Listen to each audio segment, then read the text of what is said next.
When I started filming for this channel, I thought I had my first episode figured out. I was improvising, just speaking candidly, and I got so emotional and all over the place that almost nothing from that shoot was usable. Except for one line. And that line turned out to be an aha moment, something I had never realized until I said it out loud. I find belonging through my creations. I find belonging when I am able to gather people together to work together and collaborate on something that is bigger than we are, bigger than us as individuals, and truly that we are more than the sum of our individual parts. That's what I want to do for this channel. That's what I want to do for you. I want you to find belonging where anywhere you go, you find how you relate to where you are and to the people around you. This is where I belong, not in labels, not in someone else's definition of success, but in creating. I didn't always know that. I immigrated to the US from the Philippines when I was a kid. I remember sitting alone at recess, not knowing how to speak English well. My longing for belonging was so strong that I made a vow to myself.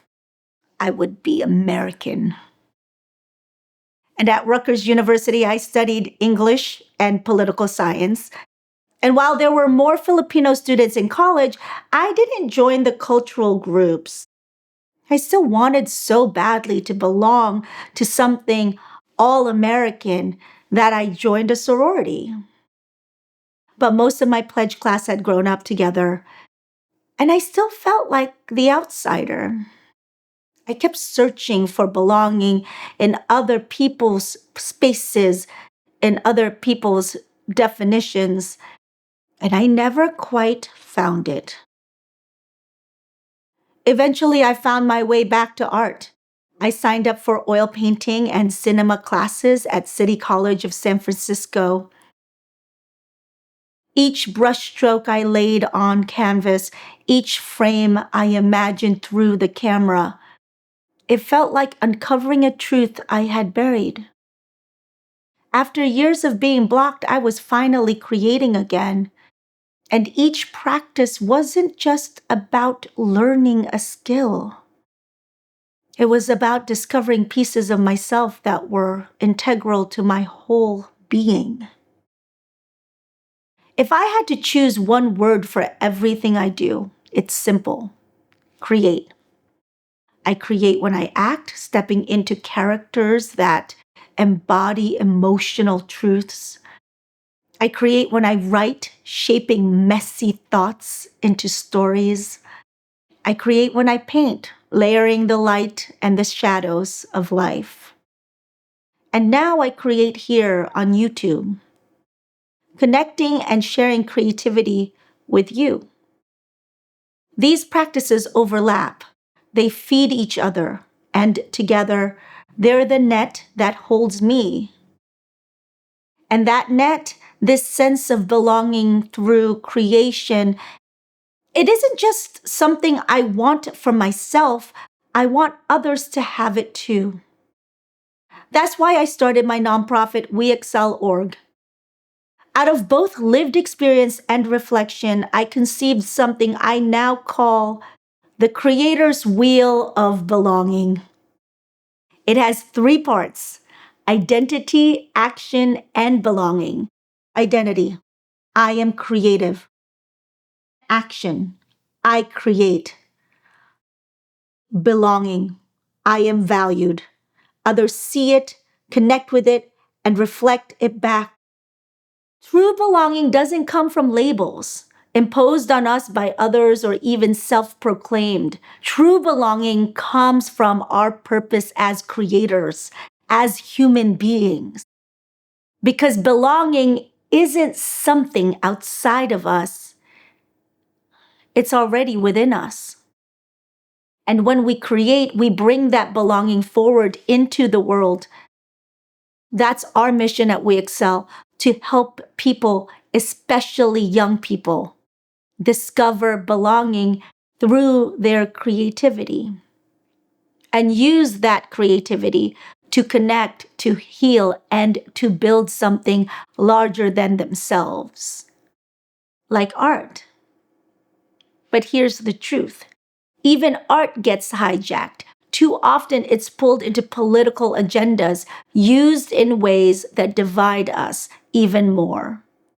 And when that happens, something sacred is lost. That's why I believe we have to be true, not to our egos, not to the noise of proving ourselves, but to the work itself. A filmmaker friend of mine, Vijay Sridharan, once told me, I listen to what my creation wants to be. I love that. It reminds me of Michelangelo, who said, I saw the angel in the marble and I carved until I set him free. That's how I try to create. But I'll be honest, I don't always listen well. Sometimes my mind is noisy, full of biases, objectives, ego. Will this sell? Will people like it? Will this prove I belong on stage? And every time I create from that place, it never feels right. So I practice quieting down, setting aside the superfluous parts, the proving, the noise, the ego, so I can hear what's already inside the work. That's when the creation starts to reveal itself. That's when I feel belonging in that dialogue with the work itself. What I've learned is that belonging doesn't come first. Action does. When I make something, I shift my identity in a good way, organically. I'm no longer just someone with ideas. I am a creator. And when I live from that identity, belonging follows. The painting doesn't have to be perfect. The script doesn't have to sell. The video doesn't have to go viral. What matters is that it exists, and it came from my truth. And in its truthful existence, I exist. So if you're wondering where you belong, here's my invitation to you in the words of Ernest Hemingway. All you have to do is write one true sentence. Write the truest sentence that you know. Drop that truest sentence in the comments below. This is We Excel Daily, where we explore how creativity helps us find identity, take action, and finally belong. If this resonates, subscribe and join me. Every comment, every share helps We Excel mentor youth in creativity. Because your creativity matters. And your creations, they're proof that you belong in this world. Together, we excel.